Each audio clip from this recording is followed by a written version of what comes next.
এত কষ্ট দিলে নিজেই তো থাকতে পারলেন না, আবার যাওয়ার সময় যদি একটু বলে যেতেন যে হামজা চলে যাচ্ছে দোয়া করুন, কিছু বললেন না।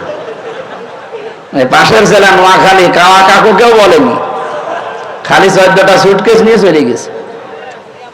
আমার দেশ পত্রিকা রিপোর্ট দেয়নি যে যাওয়ার সময় শুধু বলেছে যে পাইলট এইগুলো উঠেছে, হ্যাঁ ঠিক আছে চলো, কারোর সাথে কিছু বলেনি।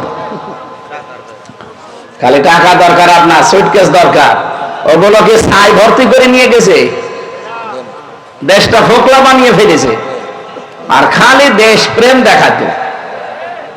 অথচ নিজের ছেলে বিদেশি, মেয়ে বিদেশি, বোন বিদেশি, বোনের মেয়ে ছেলে বিদেশি, ও নিজেও বিদেশি, দেশের প্রেম দেখায় মানুষ। এই পুরা মিথ্যার উপরে চলেছে পুরা জীবনটা।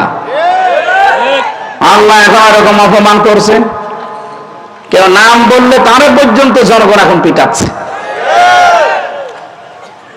আলেমদের সাথে যা করেছিলেন আপনার মাফ হবে না, কারণ এই আলেমদেরকে আগে হাতে পায়ে ধরা লাগবে। বলেন আমরা তো আলেমের সাথেই ছিলাম।